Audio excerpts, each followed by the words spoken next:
ખેડબ્રહ્મા પ્રાંત કચેરી ખાતે અંતિમ દિવસે ભારતીય જનતા પાર્ટીના ઉમેદવારી પત્રો ભરાયા। ખેડબ્રહ્મા ખાતે પ્રાંત અધિકારી શ્રી એન.ડી. પટેલની હાજરીમાં ખેડબ્રહ્મા લક્ષ્મીપુરા જિલ્લા પંચાયતની સીટ પર હિતેન્દ્રસિંહ ચૌહાણ પર ભારતીય જનતા પાર્ટીએ ફરી એક વખત વિશ્વાસ મૂક્યો હતો અને મેન્ડેટ આપ્યું હતું, જ્યારે આગિયા જિલ્લા પંચાયત સીટ પર રીનાબેન પટેલ દ્વારા ફોર્મ ભરવામાં આવ્યું હતું, જ્યારે અન્ય બાકી રહેલા તાલુકા પંચાયતના ઉમેદવારોએ પણ ફોર્મ ભર્યું હતું। તમામ જિલ્લા પંચાયતના ઉમેદવારો દ્વારા પોતાના પર વિશ્વાસ મૂકવા બદલ પાર્ટીના શીર્ષ નેતૃત્વનો તથા તમામ કાર્યકર્તાઓ અને ટેકેદારોનો આભાર માનવામાં આવ્યો હતો।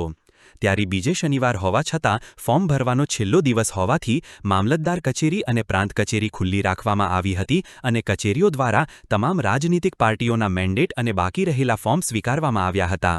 હવે જોવાનું રહ્યું કે આગામી સમયમાં જનતા કઈ પાર્ટીને પ્રતિસાદ આપે છે। બધા જ હું એમના બધા જ કામને પરિપૂર્ણ કરવા માટે હું તત્પર રહીશ। ભારતીય જનતા પાર્ટીએ જે મારા પર વિશ્વાસ મૂક્યો છે એ હું એ કામ કરવા માટે હું તત્પર રહીશ। સૌપ્રથમ હું ભારતીય જનતા પાર્ટીના શીર્ષ નેતૃત્વનો આભાર વ્યક્ત કરું છું કે જેમણે મને આ લક્ષ્મીપુરા જિલ્લા પંચાયત સીટ ઉપર બીજી વાર ઉમેદવારી કરવાની તક આપી છે।